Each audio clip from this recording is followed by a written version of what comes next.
Powerful Clement, welcome to Flosell Ltd. I'm Irene Tay, the Continuous Improvement Officer for this farm and also the Training Coordinator for the farm.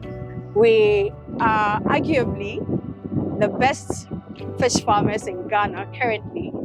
I'll be your tour guide today.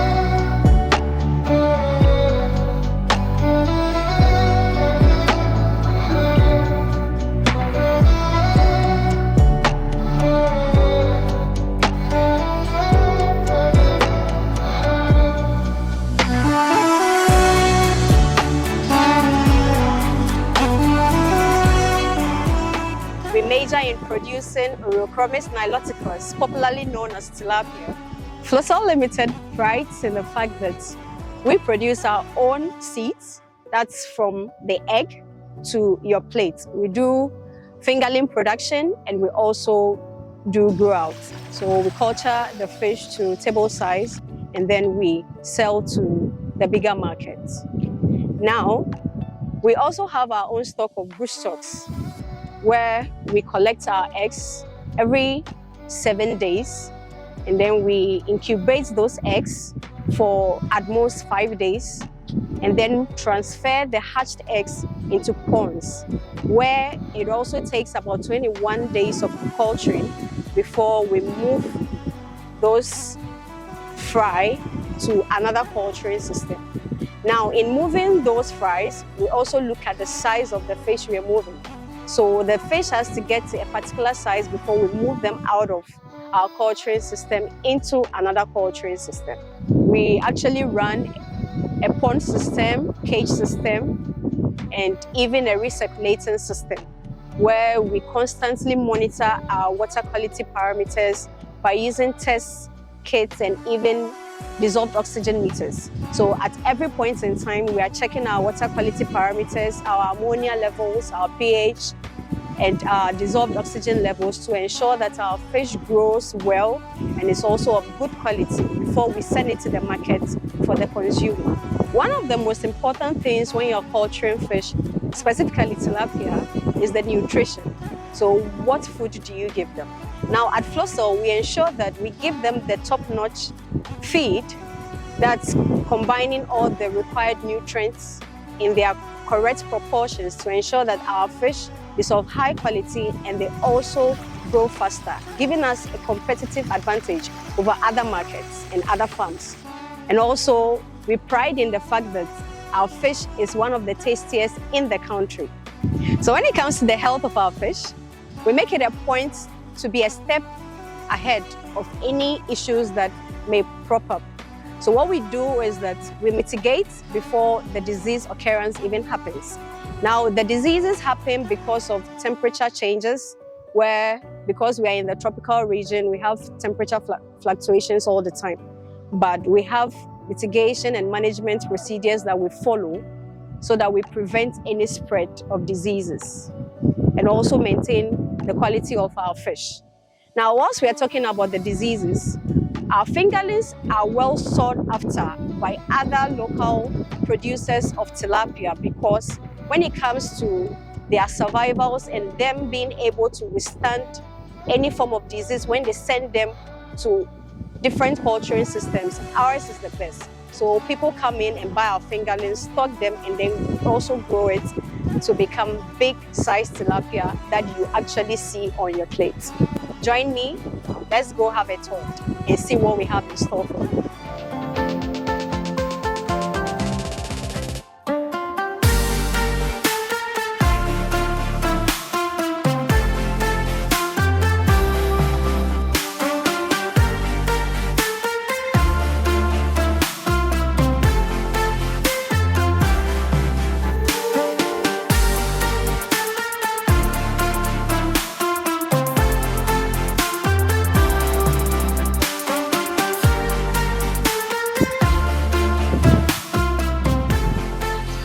Okay, so as I said earlier, we have different culturing systems. As you can see around, this is one of those systems. We have the pond where we keep our fries and culture them for about 21 to 30 days before we move them out of that and into another culturing system. before we go any further, let's go in there and have a look at how our eggs hatch before they come into the pond system for culturing. So follow me.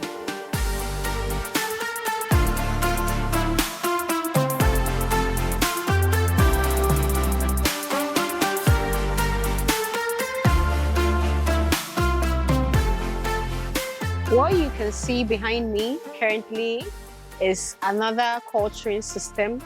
Unlike the line pond you saw outside, this is just a concrete tank where we hold fish temporarily before we move them to our cage or even to buyers. But aside that, we also do a separation of our fish out here, and we call that grading. So we grade our fish into different sizes, so ranging from anything less than 0.3 grams, then we have 0.4 and above, then we also have 1 gram and above. So we have our customers requesting for different size of fish and fingerlings. So when we are supplying to them, we need to grade the fingerlings according to those sizes to ensure uniformity. So that's what we do out here.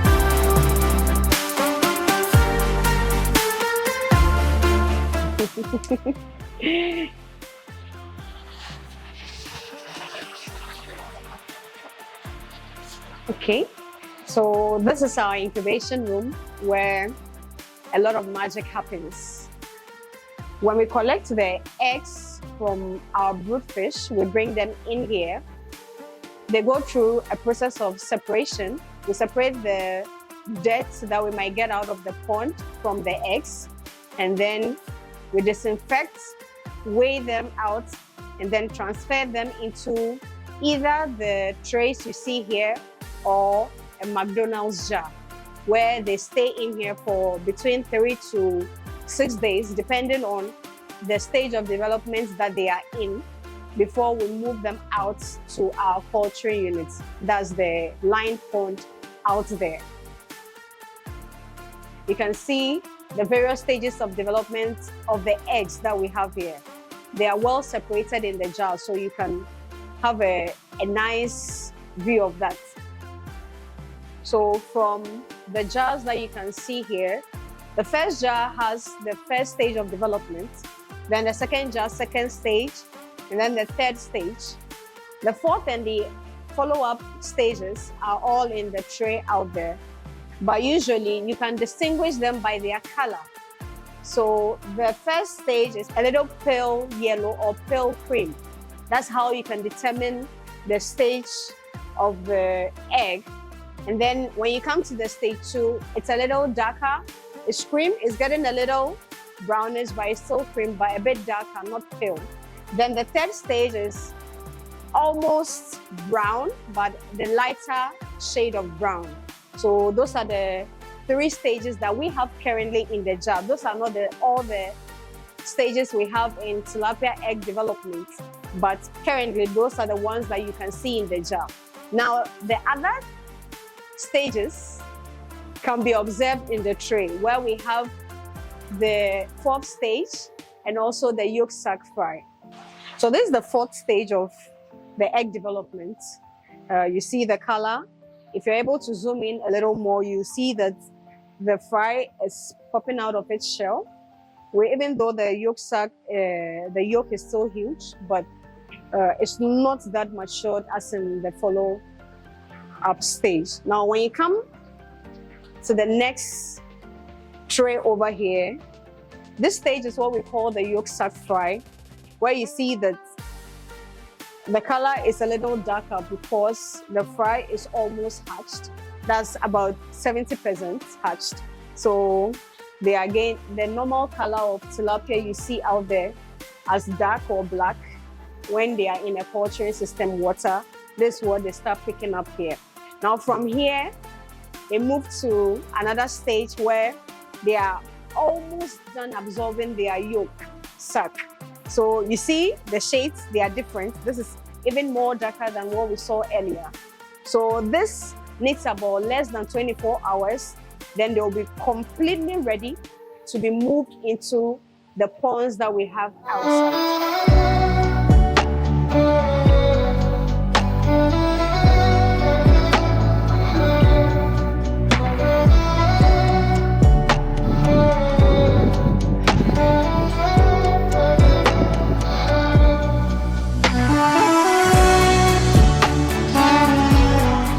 Over here, we have broodstock.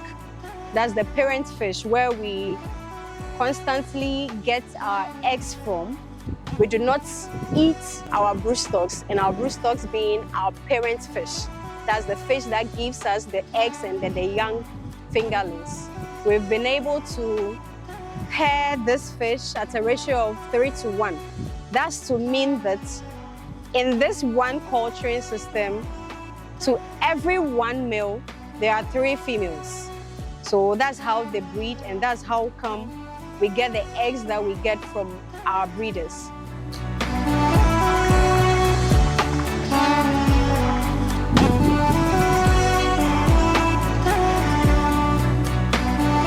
My name is Evans Kojodanso. I'm the founder of Flosell Farms here in Bakwa, Academy. We are producers of tilapia and catfish, both fingerlings and table size. We also are engaged in training of sector players and students and hobbyists here in Ghana and also in 11 countries in Africa. I actually started this venture out of passion because I grew up in a community called Aflawe in the Volta region, where we used to go to the seaside, help the fisher folks to pull nets and get some fish and come and make food. And if you are the one who brings it, puts into the house, you are the champion. And but I got trained as a biochemist from the Nkrumah University of Science and Technology, and my national service and first employment. First and only employment has been with Nestle, one of the leading food producing companies in the world. So I've been with them for 9 years as a project manager, as a packaging manager, as a production supervisor, and laboratory analyst. Through those things before starting my first pond in my house in Pram with about 600 fish. Sold out, and then we found it very interesting, and then took it out of the house, did it on the Dawenya Dam, operated there for about 1.5 years, and eventually moved to Sobakoko here to produce our fish. In as much as we've grown quite fast, relatively one of the companies that grew very fast in the industry, there have been equal portions of the challenges. We've had issues with fish health. We've had climatic challenges, financial challenges. Just like any other sector, any other business, we've had our own share. And then we also had challenges with the water itself, which we work with. If you remember last year, there was the flood that washed a lot of our stock away, a lot of infrastructure away.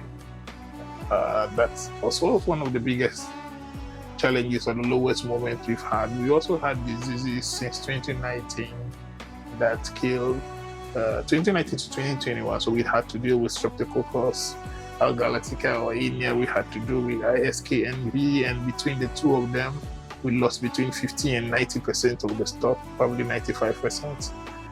We've seen some farms also disappeared, and we've seen some farms also who have come on as new players. But we have been here, and we hope to be here for as long as possible, maybe another 200 years. In the middle of every challenge, there is a solution. So we keep working with industry experts. One of the strengths that we have as a company is that we have a very wide range of contacts in the industry, both locally and internationally. We have nutrition experts, we have fish health experts, we have husbandry experts, which all come together to make a very fine blend of international solutions with the local resources blending to put fish on your table. Well, we've had different training programs. We've had some with the University of Cape Coast. We've had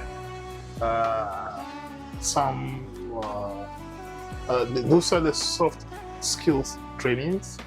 We've also had some trainings from the POM, which is the Netherlands Senior Experts Network. They usually will come here and provide some non-technical training. The heart of all the trainings we've had is the training that we do with American Soybean Association's program called WISH, the World Initiative of Soya in Human Health. So we train a lot with the American Soybean Association. Those guys have been the major transformers of our knowledge. They took our knowledge, they brought and made available for us huge experience and knowledge in aquaculture. Team led by Karen Veverica, who I call my tilapia mother, and offered me the first opportunity to train in Auburn University in Alabama. And then there were a couple of trainings after. And then my twin brother, Professor Jeff Tehin, who is a fish health specialist and the former faculty member of Auburn University, he's been training the team a lot. He was even here about 2 weeks ago, hoping to see him back again before the end of the year. So the team is very well trained, and you see we even run a program with ASA WISH, the World Initiative of Soya in Human Health, and which we take graduates from the various universities who have studied fisheries or aquaculture related subjects and just finished their national service. What we try to do is to prepare them more for the job market, because there's a big gap between the job requirements and what they do at the various universities. So we put them in the commercial environment, show them how we grow their fish, we develop them, and then put them out there for people to pick. And a couple of them are taking quite key positions all around the place. Actually, it's one of the most successful programs that we have. In addition to this, we've also had some students who have passed through from various countries, Uganda, Kenya, Tanzania, Liberia, and they are occupying very, very key positions in governments on interesting projects around the continent. So you see, we are not only producing fish, we are also ensuring that the industry has the right skilled labor to be able to do the job or the tasks that are related to growing fish. Yes, so the demand of fish, it's about 400 to 500,000 tons here in the country. Matter of fact, this keeps fluctuating and depends on who you're talking to. The data is usually generated by the Ministry of Fisheries, the Fisheries Commission. So, and FAO also uses the same data. So it depends on who you are talking to, but averagely is between that. And the supply is not up to 150,000 metric tons. So there's a gap of between 250, 300,000, 350 tons, 350,000 tons like that. So there's a need for more and more fish to be produced. You know, the country spends more than $200 million importing related protein to supplement the needs of Ghanaians. So there's a need to produce more and more fish, and more importantly, they need to stop importing fish into the country and encourage local production like other countries are doing, even the neighboring country here in Togo is doing. Well, for every 1,000 kilos of fish that you produce, that's usually like the cost baseline, 1,000 fish that you produce, you're going to need about 16 to 20,000 cedis worth of fish feed. And then you're going to need the labor, you're going to need energy, and some other capital expenditure. So about 60-70% is going to be for feeding, and then the infrastructure, the seed or fingerlings, veterinary products like vitamins, vaccines, and other medications for the fish. we'll take another 2, 3, 4%. So for every 1,000 fish that you want to produce, you have to 1,000 kilos of fish that you produce, you budget a production cost of about 25 to 28,000 cedis. There have been quite a few of them, but the proudest moments for me has been when I see consumers expressing excitement over eating our fish. When people drive to the farm and they get the fish the way they want it and they cook and they enjoy it and they go like, oh wow, I like this fish. Those moments make me proud and happy. When I see others do the same thing, it makes me very happy as well. We've chucked some successes here and there. We've chucked the national best fish farmer. We've chucked the regional best fish farmer. We've chucked the district best farmers. We've chucked the West African Aquaculture Awards. We've done the awards with the Chamber of Aquaculture. We've done awards with our collaborators. We've done awards with the Twerk magazines and so on and so forth. And we are still going until everybody who wants our fish gets it on their table. We still have a lot of work to do. Well, maybe I will start from the top to individuals. You know, the world population is growing very fast. As we speak now, there are about a little bit more than 8 billion of us on Earth. China and India combined make about almost half of this. China is about 1.45, India is about 1.46 billion, the two of them. And then Africa is also growing at the same time. The whole of Africa, we are about 1.4, 1.5 billion. And it takes a lot to feed us. We need to take this thing of food security, food production, nutrition security very, very serious. It's like a war.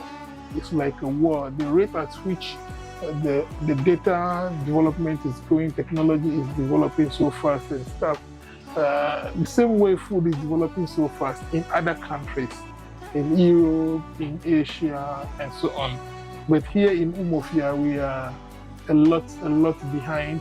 When aquaculture started, we were one of the countries that was very promising. But today, as I sit here, I can tell you that we are not among the top 5 producers in Africa in terms of investment, in terms of technical skills. But we can talk plenty, we can talk politics, we can talk everything, but we are not in charge of what we are producing. We are eating what we are not producing and producing what we are not eating. I hope your time with us has been an educational and insightful one. Like we say in Flosell, keep calm and eat tilapia. I hope to see you here requesting and being part of our customers. You can find us on www.flossellfarms.com and also on our social media platforms. That's at Flosell Farms. Thank you. Bye-bye.